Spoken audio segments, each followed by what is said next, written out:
Founded in Munich, 1916. Before the cars, there were engines, aircraft power plants engineered for war. But this isn't a war documentary. It's about the legacy. A company built by engineers and nearly destroyed by history. From the first test runs in a hangar to the roar of a straight six on the Autobahn, BMW has rebuilt itself more than once. Aircraft, motorcycles, cars, even pans. From the sky to the land. Over a century of design, failure, and evolution. This is the persistence. This is BMW. In 1928, BMW didn't design their first car, they acquired one. The company purchased Fahrzeugfabrik Eisenach, a German automaker, producing a licensed version of the British Austin 7. That car was called the Dixie 3/15ths. When BMW took over, it became the BMW 3/15ths PS, their first official vehicle. It was a 15-horsepower, 750-kilogram compact, simple, inexpensive, built for a post-war economy that demanded small, reliable machines. BMW made key revisions. They moved the steering to the left side, switched imperial fasteners for metric, redesigned the braking system to control all four wheels. By late 1929, production was moved entirely under BMW control. Between 1929 and 1932, they built over 15,000 units, enough to gain real traction in the German market. But BMW hadn't engineered the 3/15ths. It was licensed, borrowed, and they knew it. In 1932, that changed. BMW launched its first in-house design, the BMW 3/20. It used the same basic engine block, but added a new cylinder head with overhead valves. The car introduced a new backbone chassis, independent front suspension, and a larger body. Power was modest, 20 horsepower, but it marked BMW's transition from assembler to manufacturer. 1 year later, in 1933, BMW introduced the BMW 303. It was their first vehicle with a 6-cylinder engine, and the first BMW to wear the kidney grille. The 303 used a new tubular ladder frame and improved handling dynamics. At 30 horsepower, it wasn't a performance car, but it drove smoother, more refined, and more modern than any BMW before it. The 303 set a new tone. Inline-6 engines would become central to BMW's identity for decades. By 1934, BMW had completed a 5-year evolution, moving from a badge-engineered British design to a fully German-developed vehicle line with unique character. From March 15th to 303, BMW went from licensed production to original engineering. The foundation was in place. BMW couldn't stop.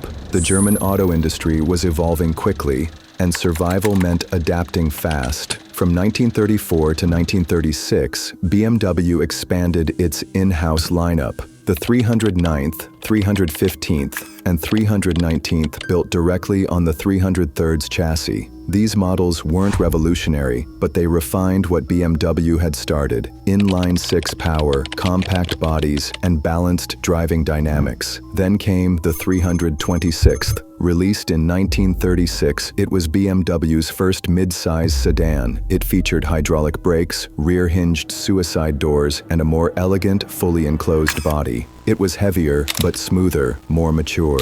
BMW was no longer experimenting. They were building confidently. That same year, BMW introduced the 328. It was a lightweight roadster, built to race. It used a tuned version of their inline-6 and a tubular frame. The 328 quickly earned a reputation for agility, and it won races across Europe, including the Mille Miglia in 1940. It put BMW on the global performance map, but as the decade shifted, so did the world. BMW's factories were nationalized for military production. Their car lines vanished. Aircraft engines and motorcycles took over. By the end of World War II, BMW's facilities were in ruins. The Allies banned the company from producing motor vehicles altogether. To survive, BMW manufactured pots, pans, bicycles, anything they could sell. For almost 5 years, they didn't build a single car. Their return came in 1951. The BMW 501 was a luxury sedan, large, hand-built, and technically advanced, but it was out of touch. Post-war Germany didn't want luxury. It wanted affordability and reliability.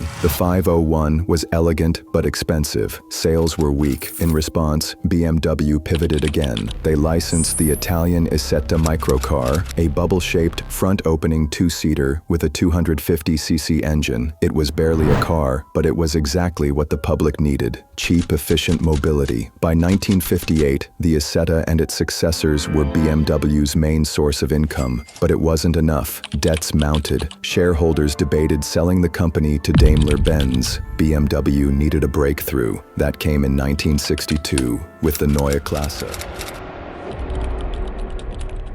Microcars weren't aspirational. The company needed more than a car, it needed a lifeline. That came with the Neue Klasse. The first model, the BMW 1500, was a clean, modern four-door sedan powered by the all-new M10 engine, a lightweight, over-engineered inline-four that would become legendary. With a driver-focused cockpit, near-perfect weight distribution, and independent suspension, the 1500 handled like nothing else in its class. It marked the beginning of a new identity: sporty, intelligent, premium. BMW expanded quickly. The 1600, 1800, and 2000 brought improved performance and sharper design. The brand now had a clear direction. The Hofmeister kink, shark-nose grille, and minimalist lines defined a new visual language. BMW had stopped surviving and started leading. Then, in 1966, came the 02 series, smaller, lighter, and more aggressive. It was a Neue Klasse in coupe form. And in 1968, the 2002 changed everything. Agile, quick, and affordable, it became a cult icon, hailed by enthusiasts, racers, and journalists alike. By the close of the 1960s, BMW was profitable, focused, and exporting globally. It had transformed from a struggling relic into a rising force. The Neue Klasse didn't just save BMW, it redefined it.